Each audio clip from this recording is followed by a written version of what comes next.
coming back. It is Tuesday and I now have a job, and Tuesday and Sunday are my days off. So when I start making videos, hopefully regularly again, they're going to be on Tuesdays.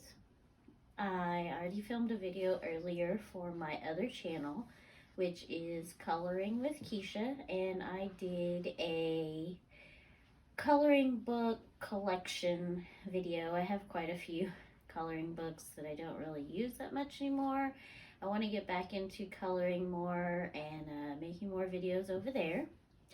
But for this video, we'll talk about cross stitch and some books. So we'll start off with Jack Skellington.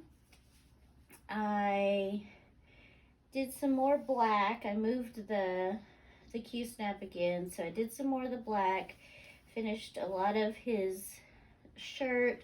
I did his eyes, and then I was kind of tired of the dark colors, so I went back to doing the pink, which is covering the green here. The pink doesn't give as good a coverage as the black does, but I think once it's washed and all the other color is out from under it, the stitches should fluff up some.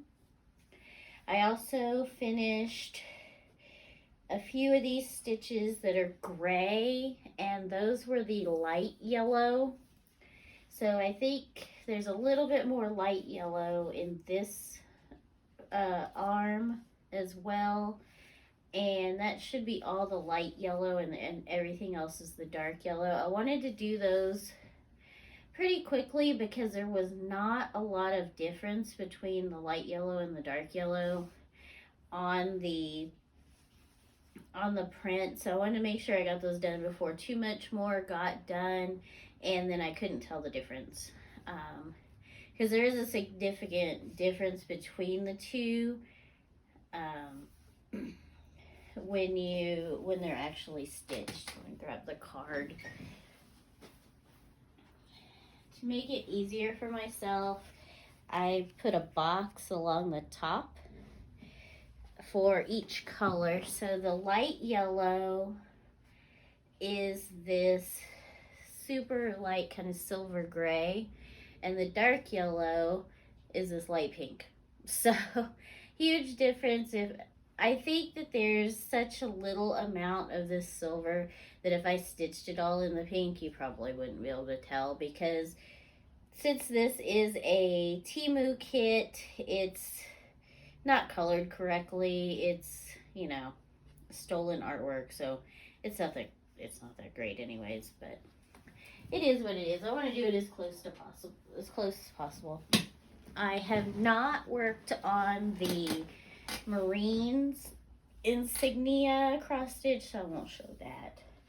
But I also finally started the Temperature Sal bookshelf. This is from Witchy Stitch Garden, I believe. It's on Facebook. It's a free Sal. I didn't have the two colors that were supposed to be used for the bookshelf itself. So this main color here is the right color, but then this darker color, I'm doing this shelf liner, and then these are wrong.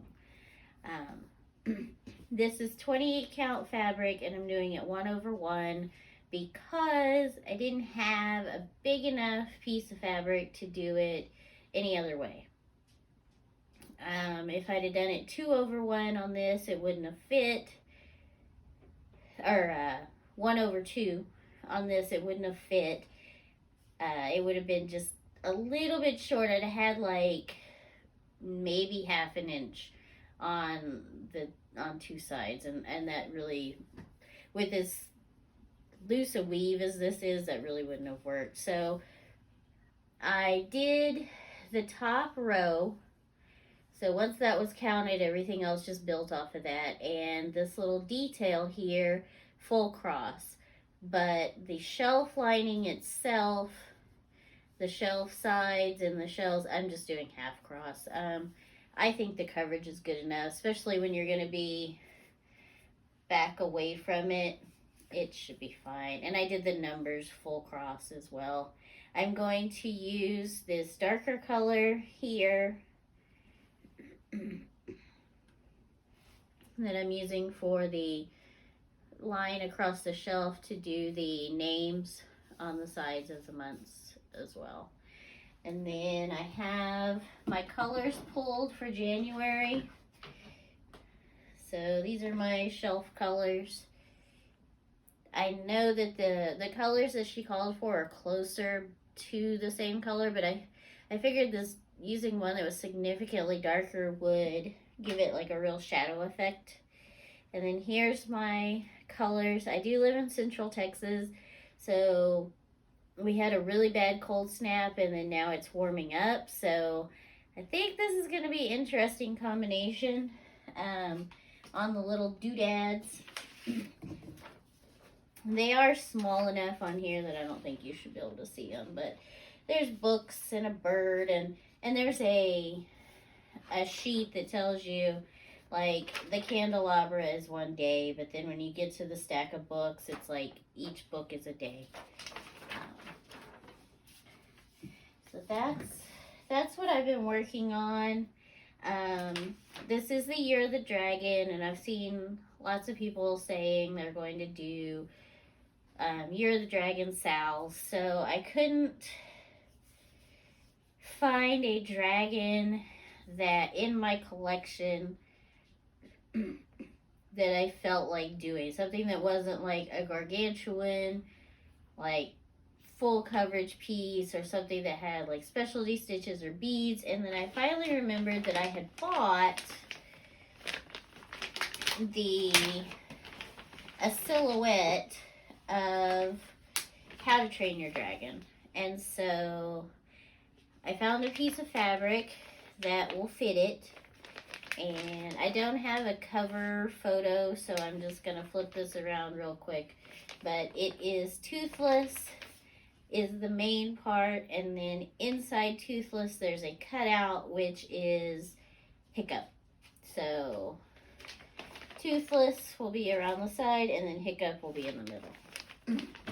I'm using this dark gray fabric that I dyed myself. It started off a 14 count, so it's probably closer to a 16. And then I'm going to do all the stitching, because it's one color, in this light gray, which is an Anchor Floss 0398. I have one more little spool of this, but looking at the pattern, that should be enough based on how many DMC skeins it says you need. We'll see. Hopefully it's enough. I may have to break into that other small skein, or the other small spool, if it's not.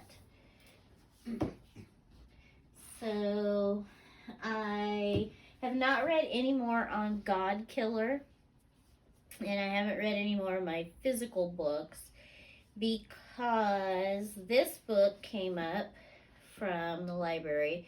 It is Just Like Home by Sarah Gailey, and it's another book that I put on hold, put on my wish list at the library, because I saw a booktuber or a book talker, somebody talked about this book, and then I forgot what it was about.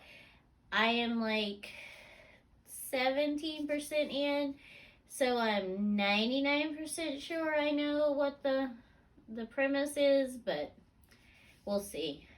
I'm also listening to The Name Bearer. I also don't know why I put this on my list. It is a sci-fi fantasy, I guess. Maybe not sci-fi, more fantasy, because there is magic, and the author is Hispanic, but I don't know what specific nationality. So there is Spanish words mixed in with the English.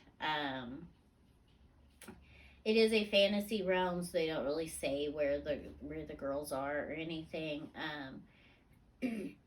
I'm about 53% through with this, so I did have to renew it because I was listening to it and I got to like 40% and then I stopped listening to it and I only had like 2 days left. But luckily nobody was waiting for it, so I was able to renew it. I'm hoping to get it listened to. I listened to it Sunday evening and then I listened to it today while I was driving. So I said I got a job. So this past week was my first week. I'm a retail cashier. It's not what I wanted, but some money per hour is better than no money per hour. And I hadn't had any new interviews or anything in almost a month. So I just jokingly said, screw it, I'll go be a cashier. And I put in an application, and like a week later, they called me. So it is what it is. I still am going to work on my computer classes. But on Saturday, well, back up, Friday, when I got ready to leave for lunch, because I live close enough to where I work that I can actually see the store from my house, but I still drive because it's a 4-lane road in between my street and the place where I work, and so I don't really want to be darting across a 4-lane road on foot. And what if it's raining? And you know, it's pretty chilly still. So I was leaving for work and I was leaving to come home for lunch, and I sat there for like 15 minutes before my car would go into gear. And then Saturday morning, I got up to go to work and I was like, well, it was acting up yesterday. Well, then when I was coming home from work at the end of my shift, it went into gear just fine. So it was just being dumb. So Saturday morning when I got up to go to work, I was like, you know what, I'm going to go out there like 5 minutes earlier so I can make sure that the car will go into gear and I can get to work. I sat out there until I had like 4 minutes left to get to work, which should have been plenty of time, but the car would not go into drive at all. It would go into first. So I got it into first gear and I drove to work at like 8 miles an hour or something, because I did actually Google like what RPM should you shift into second gear. So I did shift into second gear at one point when I got out on the main road and then shifted back, but I was really scared to keep doing that because the transmission was already messed up. So I was like 2 minutes late. When I went on my break, I sent my husband a message and told him what was going on. And on Saturdays, he gets off early, but I wasn't sure if he was home or not when it was time for me to go to lunch. So I just stayed at work. I bought some food there, and I just went and sat in the parking lot until it was time for me to be off lunch. And then when I got in the car to come home, it went right into gear, no problem. So I called my dad because he has 3 vehicles. He has 2 trucks, and he had a Jeep that they had bought for my mom, who unfortunately never got to drive it. She got to ride around in it, but she never got to drive it before she passed. And I didn't know that, so I felt like a jerk on Sunday when I was like, well, Mom never used turn signals. That's why that's why it doesn't work right. And they were like, and my dad and my sister were like, well, she never drove it. And I was like, oh, I didn't know. So my dad let me borrow the Jeep because he had tools in both of the trucks and he had other stuff in the one truck, and so he didn't want to take his stuff out of his truck. So I have his Jeep until I can get my car fixed. And I made sure to tell him that I don't know how long it's going to take for me to be able to get a transmission and get said transmission installed, because even though my husband's a mechanic, he can't install a transmission in our driveway. Like, that's just not possible. You have to have the proper equipment to install a transmission. So I have a job, but then my car decided it didn't want to do its job anymore. So we'll see. I haven't kept up with my journaling, but I have managed to keep up with my books. So I added the 2 new books. I added Name Bearer, and I added Just Like Home. And then I haven't finished either one of them, so they're not on this list yet. But they are on oops, my alphabet goal. So I now have 5 letters crossed off, and I guess if I end up like reading or listening to another B, I'll just write it next to it, just so I can keep up with all of them. So in January, I read 2 books and I listened to 0. So hopefully this month, because February is just barely started, I can finish the 2 books the book that I'm listening to and the book I'm reading that are from the library, so I can turn those back into the library. And then the other book I own, so hopefully I can finish it and I can read the next book in the series, which I also own. I also, like I've said previously, I want to read the books on my shelf because a lot of them, once I'm done reading them, I'm just going to get rid of them. I'm not really a rereader, so I don't feel like I need to keep a lot of these books, especially a lot of the paperback books. Obviously, anything that I have a full set of the series, I will keep. All my Stephen King books, a lot of them are really old. I will keep those. And just other books that mean something, I will keep. But a lot of these books I just bought at thrift stores or secondhand stores, so they have no sentimental value or anything. They're just, oh, that looks interesting and it's a nickel, I'll buy it or whatever. So we'll see. I'll keep updating on books. I haven't done any diamond painting since I finished my little dragon, which is now on the wall over here. I don't think if I showed these little clips I got of Baby Yoda. I think they're supposed to be their chip clips. They came from Walmart.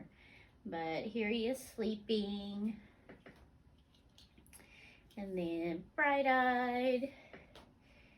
Or I guess that one's kind of like, this one's more bright-eyed. And the other one was kind of like refined. And then this one's happy.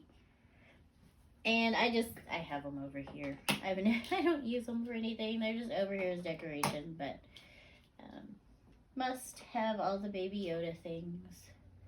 All of them. Oh, I got a Kinder Egg. I don't like them. They're kind of gross. But it's a Harry Potter Kinder Egg, and there's all these different possibilities, and I'm not real sure what they are. It shows on the box, it shows a Dobby, which looks like a pencil topper. But I got Dumbledore, and he's just a little thing, but there's a hole in the top and a hole in the bottom, but there's really not enough room for anything to go through there. So, like, not even a straw. So I'm not real sure what they're supposed to be. They look like the Funko Pop. They are by Funko. And there's a QR code on here for an app. I haven't looked at it or downloaded it, but it's just a little Dumbledore. I was really hoping for McGonagall or Hagrid, but they're like $3, so I'm not gonna buy another one just to try and get a different one because, like I said, the Kinder Egg itself, to me, it's gross.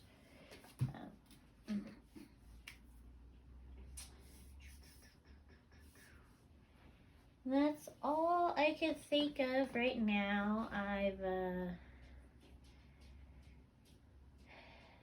On Sunday, I had to catch up on all my chores because now that I actually have something to do, because I work 10 to 7. So that's enough time in the morning to get up, let the dogs out, eat, shower. But then when I get home, my husband's already home, and lately he's been cooking dinner again. But then he goes to bed at 8:30. So I try to spend as much time as I can with him. And then that's pretty much it. Then I just come in here and watch YouTube videos, and cross stitch. So hopefully I'll be able to get into a routine of on Tuesdays I make my YouTube videos, and then I work on my computer classes, and the rest of the time I read and I do my my cross stitch after my husband goes to bed, because I don't go to bed till like 11 or 11:30. And so I've also been coloring on my iPad. I use the Happy Color app, and sometimes I play a lot of games on my phone, way more than I should. I have 3 Pokemon Go characters that I'm doing because I lost the login to one, and then they helped me retrieve it, but I had already created a new one. And then I play some other games that are just like brick games, and I play Royal Match, that game that's, they spend so much money on advertising.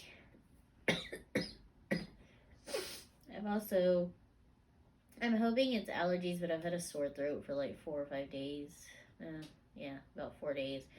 And I'm hoping it's allergies, but I may have actually caught something from one of the customers at work, because there's a lot of people that I talk to and touch and interact with and all that stuff. So I did go today and get my library card. The library here is downtown. It's 2 floors. Oh gosh. 2 floors of books, and then a floor of like offices and stuff. But the whole bottom floor is kids and teens, and then the second floor is adults, the computers, magazines. They're kind of redoing some of it. They have books on tape and stuff like that. So I just wandered around today after I got my library card and just kind of checked everything out. They have a small cross stitch section, like maybe 1 shelf, but they have a couple of good books. They have a very large Western section, which kind of cracked me up. I mean, it was only like both sides of one aisle, and then and then one side of another aisle, but I feel like for Westerns, that's a lot. But there are modern Western writers, as well as the well-known older folks, and then I am kind of in the country, so I feel like maybe Westerns are more popular than I would have thought about it, having lived in bigger cities recently. The sci-fi section was pretty decent. It was about 5 aisles. They had most of the Gail Carriger books, which really was surprising to me because she's now an independent author.